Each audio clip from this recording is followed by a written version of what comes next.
Good afternoon, and thank you for joining us today for this community briefing on COVID-19 and our local response efforts. Joining me again is interpreter Margie Propp. Thank you so much, Margie, for your services. We will have our regular update on our city's response to COVID-19 in just a moment, but I wanted to start today by addressing the tragic and senseless death of George Floyd in Minneapolis this week, which has provoked anger, sadness, and grief in so many of us. First, I want to extend our community's condolences to George Floyd's loved ones and to all of those who have been impacted by the stain of violence that continues to be perpetrated against African Americans in our country.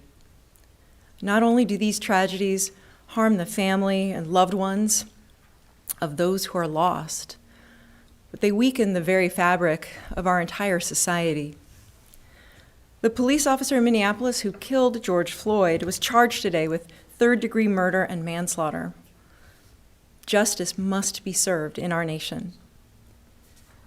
And we all must continue to address and rectify systemic racism in our society whenever and wherever we find it.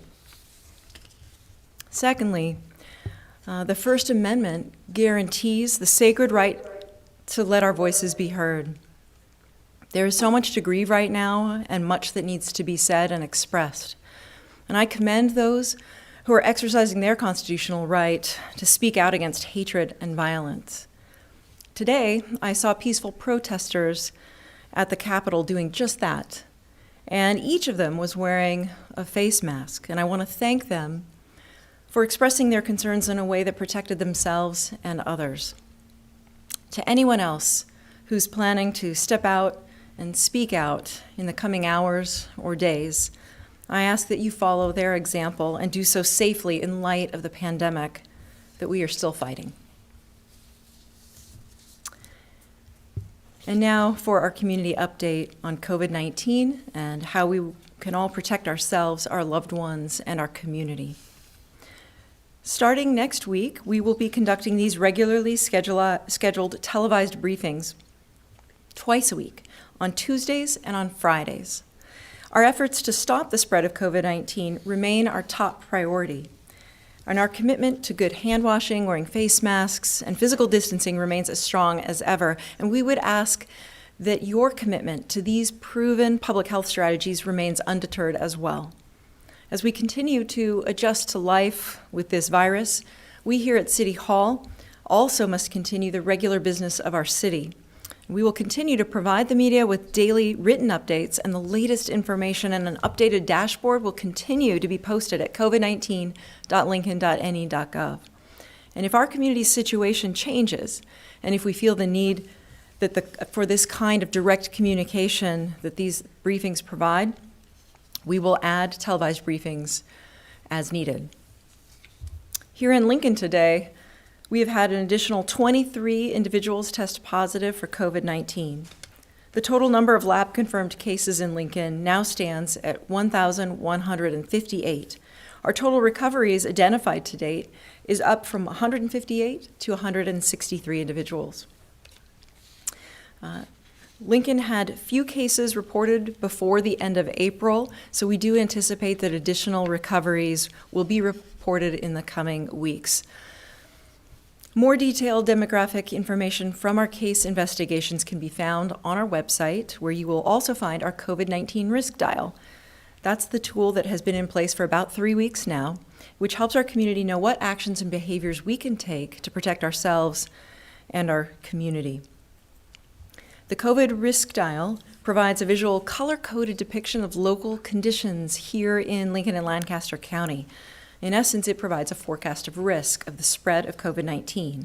Red, of course, represents the highest risk of COVID-19 spread, and green, the lowest. For each color of risk, our public health team provides specific recommendations for individuals and businesses about how to safely navigate our community or operate their businesses in light of local health conditions. All of these recommendations have been informed by guidance from national resources, including those produced by Johns Hopkins University, the CDC, and the White House Coronavirus Task Force. We update the dial each Friday based on local data to estimate how high the risk of spread of COVID-19 is in our community. And here to share more on the health department's update to the dial this week, as well as on the latest case investigations, is our health director, Pat Lopez.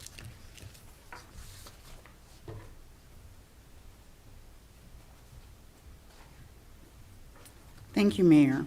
At this time, the risk of spread of COVID-19 in our community remains high, so the COVID dial will stay in the lower level of orange.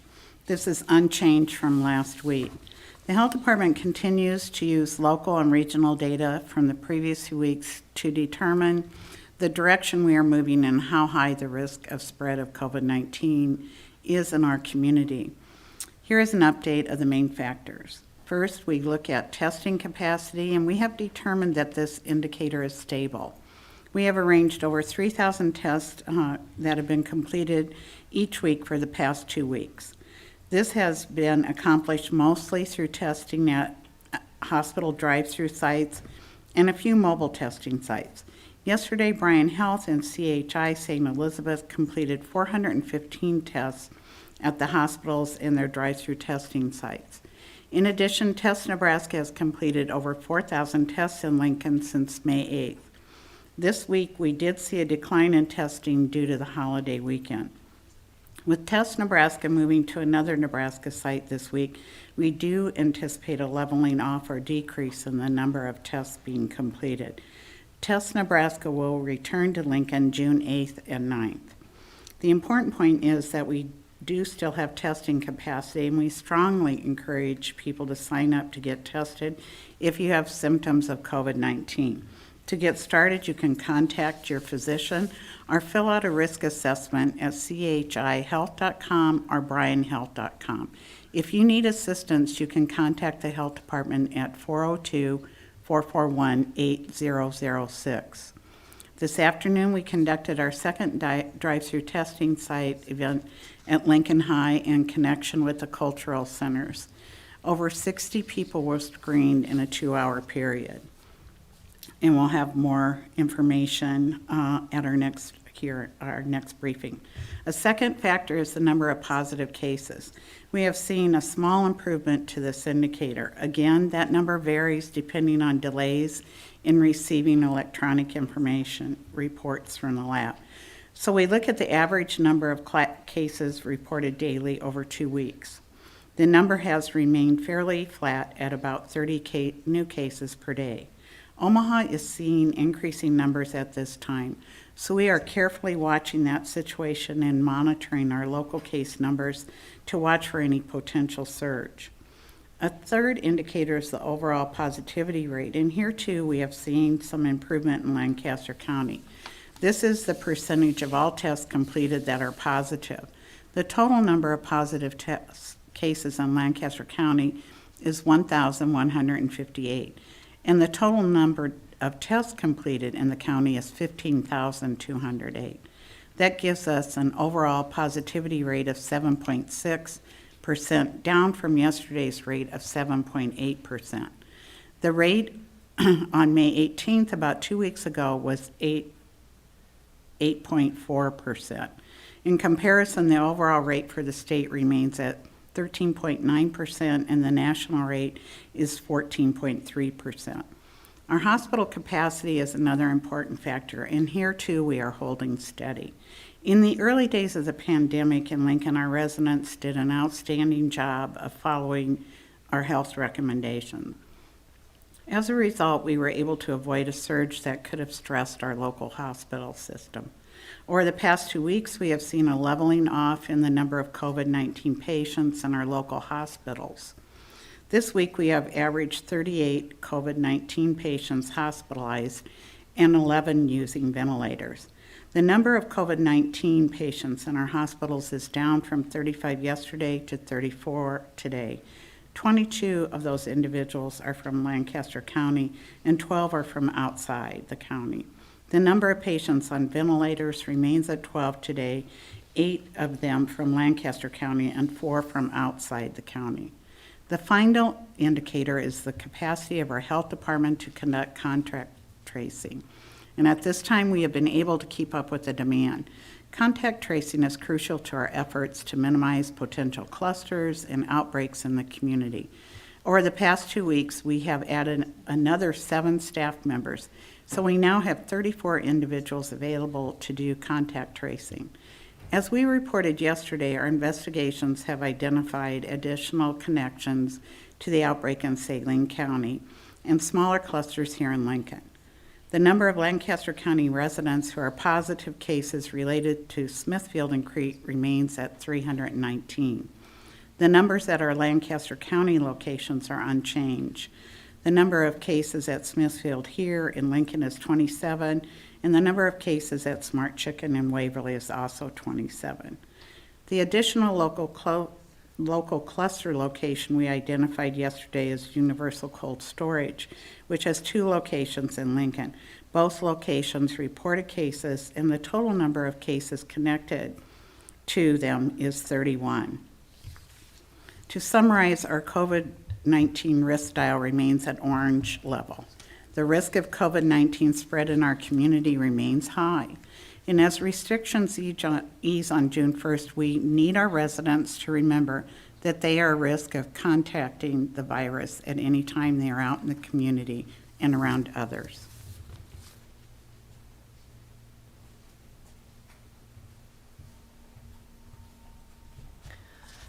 With the risk of COVID-19 in our community remaining high, this is definitely not the time to let down our guard. We must remember to take precautions. We want you to try to stay 6 feet away from others, keeping that physical distance. Continue to wash your hands frequently and disinfect highly touched surfaces. Be a hero. Wear a face mask when you're around others outside your household. And those who are age 65 and older and those with underlying health conditions should continue to rely on help with needs that are outside the home. Any one of us can be an asymptomatic carrier of the virus and unknowingly spread the disease. Please remember that the actions that you take could have significant consequences and could impact our entire community. Take the steps to protect yourself and to protect others. As we close this week's briefing, we honor the generosity of our community. Yesterday's Give to Lincoln Day campaign yielded record-setting results. The people of this city donated $6.6 million to help about 450 local nonprofits. That shattered last year's record of $5.5 million. Another record high was the number of individual donors. 28,000 people donated to help the agencies that help the people in our community. That means many new donors saw the needs in our community and decided to help. And during this pandemic, many nonprofits have seen the need for their services grow. One of those is the Food Bank of Lincoln. And because of Give to Lincoln Day, that agency alone now has an additional $398,000 to feed the hungry. In addition to that, the Lincoln COVID-19 Response Fund raised almost $70,000 from 717 donors.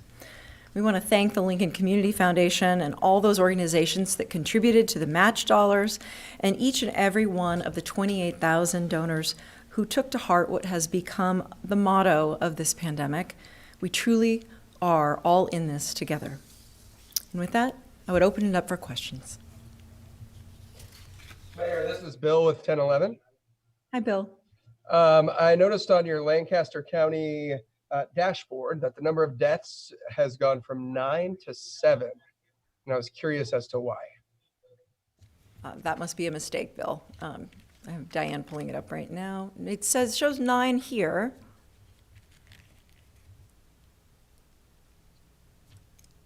Sorry, I can't explain that. We see 9 on our dashboard. It has changed. It was down to 7 at the start of the meeting, but it's back up. So thank you. Sorry about that. That's okay. Mayor or Director Lopez Riley at the Journal-Star. First question, the health department recommended that the Lancaster Event Center not hold the National High School Rodeo Finals in July. And I guess I'm just curious if either Director Lopez or yourself could explain some of that recommendation and the concerns that were raised about that gathering. just add up front that when the plan was submitted to the health department for review here in Lincoln, Lancaster County, one of the first things that was determined was that the idea that they might be able to limit it to 3,000 people as in accordance with the state-directed health measure and the local health measure that aligns with that of the state was not something that the plan could meet. But to give you more information, more details on that plan, I'll let Director Lopez come forward.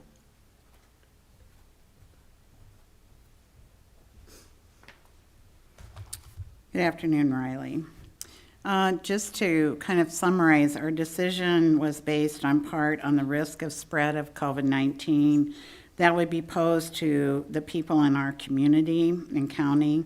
That would result by bringing thousands of people from dozens of states and potentially several countries together. In addition, the large number of people expected to attend, the close proximity of these individuals that they would be in for the length of time that they would be at the event center, and some of the factors causing serious concern to us. Because this event has the potential to overwhelm the health resources of the community, not allowing the event to take place is necessary to control the spread of COVID-19 in Lincoln and Lancaster County. When, Pat, was that decision made? We notified them last evening, Riley. When you consider an event like that and the plans they had in place, I mean, how plausible is it that an event like a football game could be held at Memorial Stadium a month later? It's really hard for me to answer that without having really looked at or received any information from the university about their plans. So it's really on an individual basis that we look at each event and how they're able to adapt and provide physical distancing and safety for the individuals attending. And a process question, with those larger event sort of plans that are being submitted, how soon before the scheduled event does the health department need to be notified of said event? I appreciate that question, Riley. It would be wonderful if events are being planned that we be notified as soon as possible because that allows us time to review the plan. And if there can be some adjustments made that would allow the event to be successful, the sooner we know that and we can have that dialogue, the better. I'll follow up with that. Pat, was there any dialogue back and forth about adjustments that might be able to be made by the event center and rodeo staff, or was it simply not plausible? Really, after we reviewed everything, Bill, and we've been in contact with the event center, we worked with them on several occasions, but when you look at the sheer magnitude and the number that would be attending the event and the risk it poses to our community, that really wasn't plausible in this situation.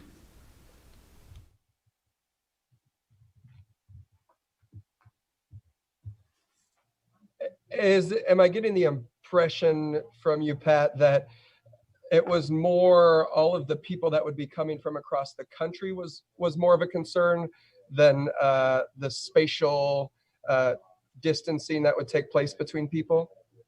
No, it was really all of those elements combined together, Bill. It wasn't just one thing, but we have to think about if you have all those people coming from various parts of the country, and I think we all see what's happening in the forecast that's bringing all these individuals into the community who are going to be in close proximity to each other, and not only that, will be out in the community as well.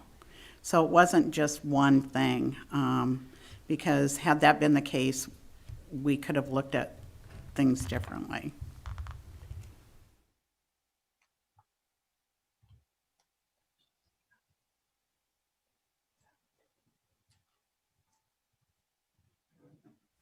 We certainly are disappointed about the rodeo not being able to take place.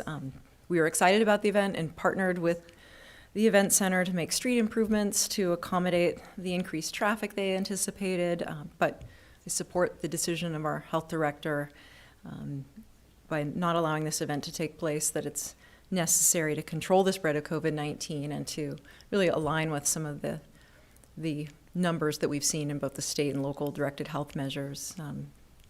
It appeared from the plan that this might bring as many as 7,000 to 10,000 people, which is more than double sort of what the limits are for gatherings at this time.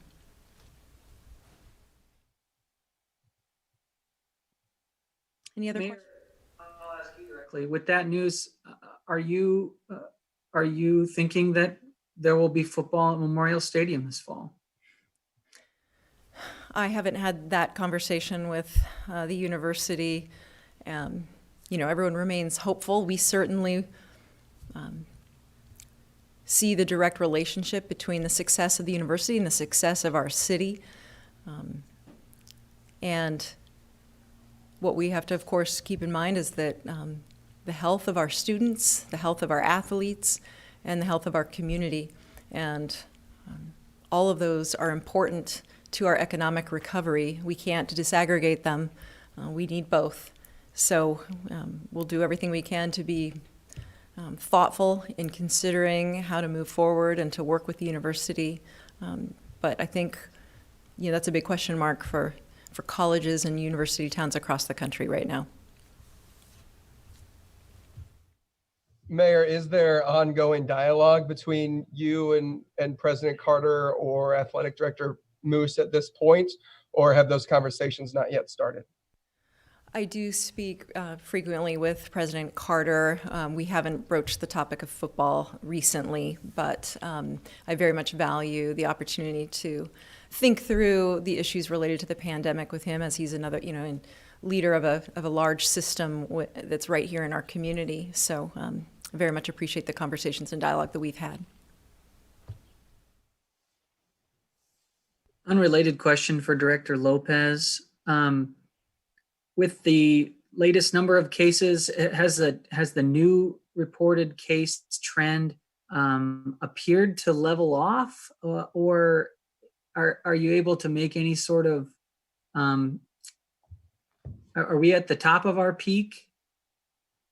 Well, we are kind of staying flat right now. But we're still monitoring that closely and watching some of these outbreak situations. And as I mentioned, we're watching closely what's happening in Omaha as well and what kind of impact that would be here. But for this week, our number of tests our number of positive cases are down this week from last week. So we'll just continue to go from there. It's hard to predict right now at the stage we're at with the COVID, but we're definitely right now able to do the contact tracing, and we're able to mitigate the spread and do the education needed.